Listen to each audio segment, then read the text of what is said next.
Everyone, welcome back, and this is my review of Golden Time episode 16 entitled Big Cup of Fall.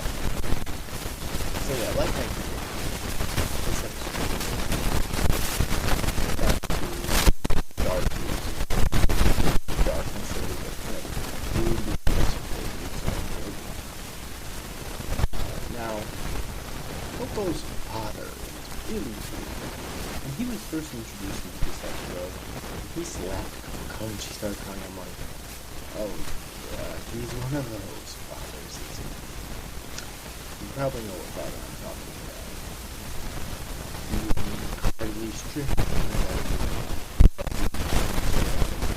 his kids would big mess up even if they're already named Olive.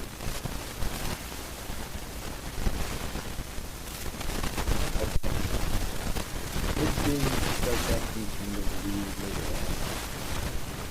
He gladly lets Bonnie into their house first, despite having to keep Bonnie was obviously dead. Coco during the crash, and then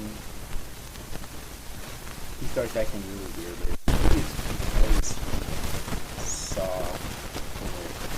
the way he secretly saw the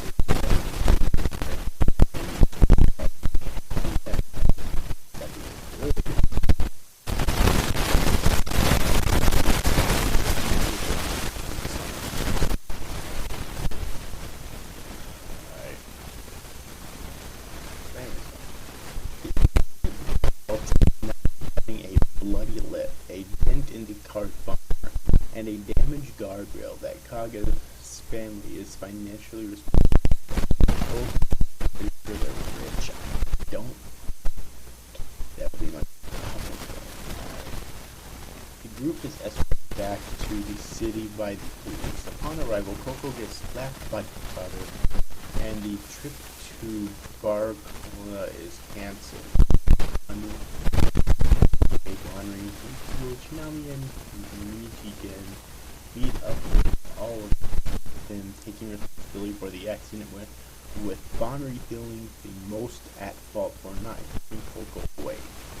Bonnery goes over to Coco's home to talk with her where Coco is in her room, unwilling to get out of bed.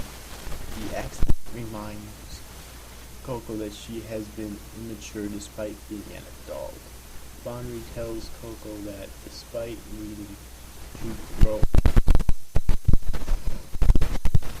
that she has to remain true to herself. Coco tells Bonnery about a dream she had where she was riding in a car with Bonnery and at a place where they are told to stop the car. Coco gets off and the car drives away, which makes her believe that if Bonnery should regain his memories, that he would fall in love with Linda instead of her.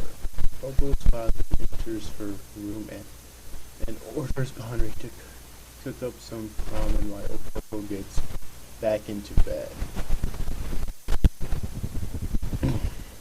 That pretty much sums up for that episode. So, although the last episode I felt kind of had slow pace, this episode was a lot faster paced, but I felt the pacing worked out just perfectly, and the writing definitely good for that. However, I do have a complaint. Now, I've said before that, like both Bonnery X and Linda, because they're so, but now it seems that the writers are leaning more towards just Bonnery X Coco, and I do see that as a problem. Granted, at the time that Bonnery and Linda had pictures together, they basically said that they're looking forward to the future and forget about the past. But you could tell that at least Linda wanted that. You could tell just by looking at her. And Bonnery didn't remember it, so he wasn't as talking about it as Linda was. I really hope that sometime soon we'll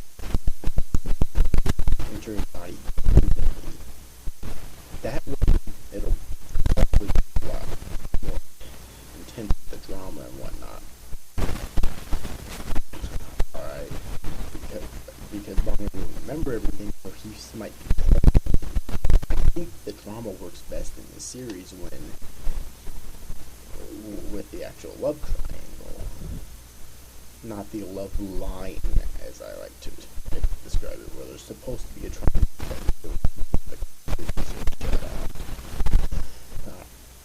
At least it seems.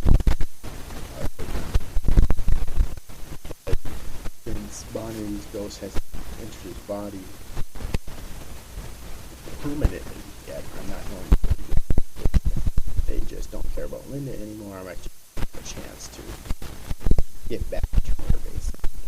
But I think that's pretty much all I have to say about this episode. It was still very enjoyable. Alright. I just can't wait for it. So, yes, but anyways, overall, I hope you enjoyed this review, guys. See you after, guys. Thanks for watching. Bye-bye.